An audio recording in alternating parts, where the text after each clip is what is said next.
What's up guys, Everything Apple Pro here, and I'm actually really excited for this video. So in this video, I'm going to be showing you a sneak peek of the iPhone 6. Now, I ordered this iPhone 6 clone, and I just got it in the mail. Now, this video will give us an idea of how the iPhone 6 will look and, how it will look working, so it'll actually have an operating system on it.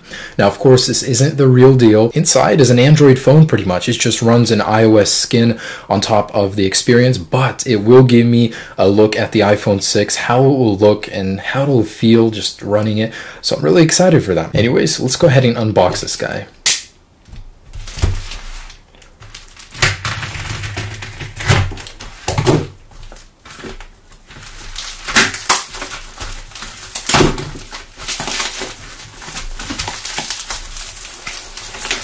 And there it is, the iPhone 6.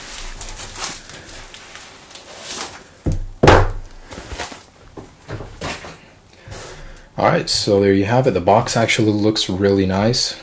So here's what the box looks like next to an iPhone 5S box. As you can see, it's way bigger. I don't know why. Obviously, it's a ripoff, but anyways, so it looks really nice. Let's go ahead and dig in.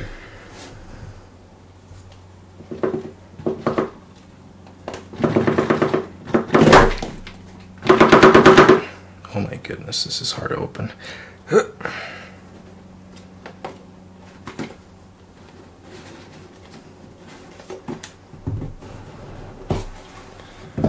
And that is not very pretty. I mean, Apple's packaging is so much nicer.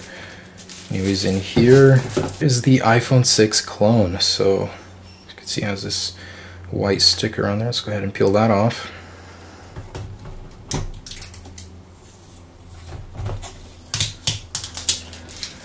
Now, obviously, this is not the iPhone 6. This will just give me an idea of how it should feel running an operating system.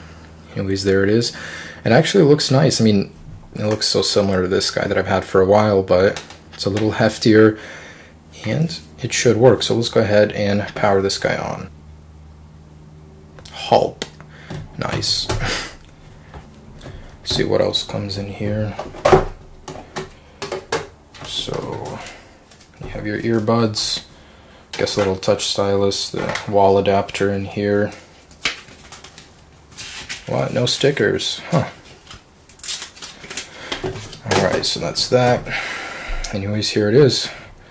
That's the iPhone 6 running an iOS 7 skin on Android. I mean, why couldn't they do it after iOS 8? I don't know, but there it is. So I went ahead and set it up and spent a little time with the system. Now, first off, it took me a while to get it out of Chinese. Everything was in Chinese. I had a hard time accessing the menus to change it to English language. Now, this whole thing is so funny to me.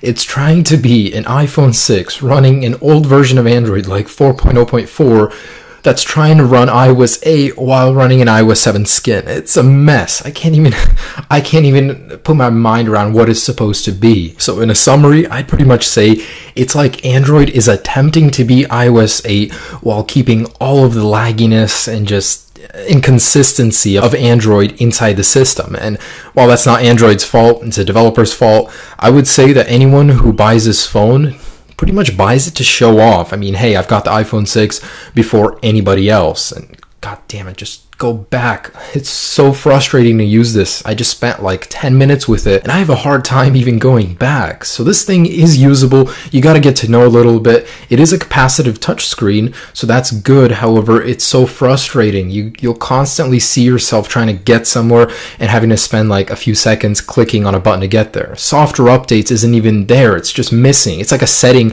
that's inside the phone that's not there. They want you to think that there's updates, but there will never be an update. This is the only version you're ever going to see on this phone.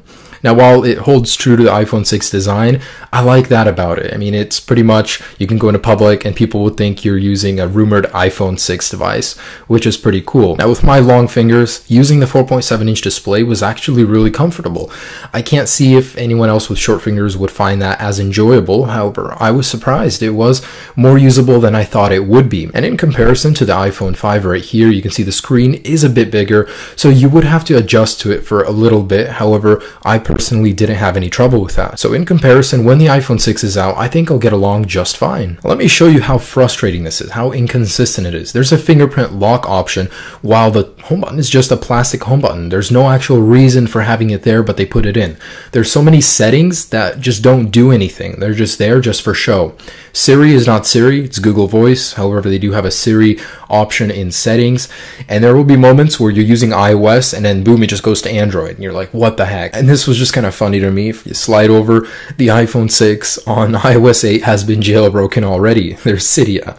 Well, not really, it's actually super user, but that was just kind of funny to me that they would even include that in here. So to summarize all of this, this is Android that reproduced with iOS and created this abomination. The camera is terrible. I would not recommend it to my worst enemies. It's just awful. It's a 2 megapixel sensor, I believe. Now, while I don't regret buying this, it gave me a good idea of what the iPhone 6 will be like. And I gotta say, impressions are that the screen is a good size. I'm glad that Apple has finally upscaled to 4.7. And if the 5.5 is a reality, I guess I'll have to see how I like that one later on when I have the real deal. But the design is great. It's very slim. I love that compared to the iPhone 5S. It's really not as bad as you guys think. The people that don't like it, just wait until it's actually out. It'll feel a lot better in person than it looks in pictures. Spec-wise, this thing is not impressive. It's got a 1.2 gigahertz processor. I don't know if that's dual core. It does have 1 gig of RAM, and the model that I bought was a 4 gigabyte. They sent me a 32, so win-win, I guess. Anyways, the screen is an 854 by 480 pixels, and it only supports 3G. So like I said, you could use this if you have a GSM network just for the show of it. I don't see why you would subject yourself to this kind of torture to actually use it. But it is cool because it's an iPhone 6 before the iPhone 6 comes out. So that's the only reason I could see anybody using this. You would suffer so much trying to use this as your daily phone, so definitely do not recommend. If you do want to buy one, they'd run you anywhere from $104 all the way up to $155 if you want to spec it. And in no way am I promoting this. If you guys want to, I'll drop a link down below in the description. Just check it out there. Hope you guys enjoyed the iPhone 6 preview. Peace.